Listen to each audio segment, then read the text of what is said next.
Hello दोस्तों, तो आज हम लोग रीजनिंग स्टार्ट कर रहे हैं, ठीक है ना। तो हम लोग कंप्लीट रीजनिंग पढ़ेंगे, ये नहीं कि स्पेशली एसएससी के एग्ज़ाम के लिए पढ़ लिए या रेलवे के एग्ज़ाम के लिए पढ़ लिए। मान लो रेलवे का एग्ज़ाम है तो अभी रेलवे की तैयारी कर रहे हैं, और जैसे बीपीएससी का एग्ज़ाम आया तो फिर बीपीएससी का नेट पे लगे यूट्यूब पर सर्च करने कि हाँ भाई बीपीएससी का क्या सिलेबस है, क्या क्या पढ़ना है क्या नहीं, ठीक है ना। तो इसलिए हम लोग समय देंगे जितना समय लगेगा, लेकिन हम लोग कंप्लीट रीजनिंग पढ़ेंगे, ठीक है ना। तो देखो, रीजनिंग पढ़ने से पहले सबसे पहले हम लोग उसका डिफिनेशन जान जाते हैं। उसका डिफिनेशन क्या है, रीजनिंग कितने टाइप्स के होते हैं, ठीक है ना। उसका रीजनिंग का कितने जो भी टॉपिक है उस टॉपिक के बारे में जान जाते हैं, उसके बाद हम लोग रीजनिंग स्टार्ट करेंगे, ठीक है। सबसे पहले देखो इसका डिफिनेशन है। देखो पहले रीजनिंग है क्या। रीजनिंग तर्क शक्ति है, किसी भी इंसान के सोचने की क्षमता क्या है, यह क्या बताता है जी, यह रीजनिंग बताता है कि आप क्या सोच सकते हैं। आपसे अगर किसी चीज़ का क्वेश्चन पूछा जाए तो आप उसका कैसे आंसर दे सकते हैं, ठीक है ना। ये सब रीजनिंग के द्वारा ही किसी इंसान की सोच के बारे में जाना जा सकता है, ठीक है। तो देखो रीजनिंग यह एक ऐसे यंत्र इंस्ट्रूमेंट है जो मनुष्य के अंदर उनकी सोच, क्षमता, व्यावहारिकता, तर्क शक्ति इत्यादि को मापा जाता है, ठीक है ना, जिसे विषय की संज्ञा दी गई है। तो रीजनिंग का क्या काम है जी, तो किसी भी इंसान की सोचने की क्षमता क्या है, वह लोगों के साथ कैसे बिहेव करता है, ये मतलब इसको किस यंत्र के द्वारा मापा जा सकता है जी, वह रीजनिंग ही है जिसके द्वारा मापा जा सकता है, ठीक है।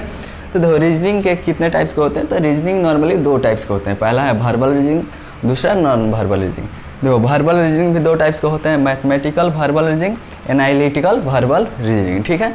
ये हो गया रीजनिंग के टाइप्स। अब हम लोग इसमें टॉपिक जान जाएंगे कि आखिर क्या क्या कौन कौन से टॉपिक है रीजनिंग में, ठीक है।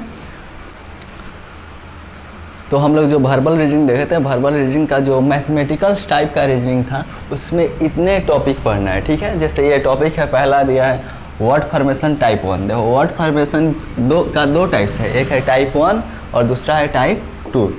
उसका अगला है matrix, digit analogy, number series, missing number, dice, water image and mirror image, calendar, mathematical operation, sequence and word analogy, word classification, word Venn diagram, digit Venn diagram, letter analogy, letter classification, letter series type 1, letter series type 2, word arrangement, syllogism, alphabet relationship, alphabet position test, coding decoding, blood relationship, seating arrangement, puzzle test, direction sense test, number ranking and time sequence, input output and password. तो इतना सारा हम लोग को पढ़ना है mathematical reasoning में, ठीक है। ये हो गया मैथमेटिकल रीजनिंग का मैथमेटिकल रीजनिंग का जो टॉपिक है, ये हो गया ये सारा टॉपिक, ठीक है। मैथमेटिकल रीजनिंग में जितने भी टॉपिक थे उन सारे टॉपिक को देख चुके हैं, ठीक है ना। तो अब हम लोग देख रहे हैं एनालिटिकल वर्बल रीजनिंग में कितने टॉपिक हैं। देखो पहला है statement arrangement, statement adoption, statement cause and action, passage conclusion, cause and effect, decision making, alphabet coding, binary problem, ठीक है ना। ये सारा टॉपिक है एनालिटिकल वर्बल रीजनिंग का, ठीक है।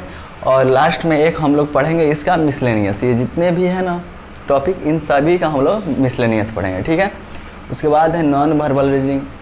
इसमें पहला टॉपिक है series, analogy, classification, embedded figure, completion of figure, counting of figure, paper cutting and folding, ठीक है। तो इतना सारा हम लोगों को रीजनिंग में टॉपिक पढ़ना है। तो हम लोग नेक्स्ट वीडियो में मिलते हैं, मैट्रिक्स स्टार्ट करेंगे। सबसे पहला हम लोग रीजनिंग में टॉपिक मैट्रिक्स स्टार्ट करेंगे, ठीक है।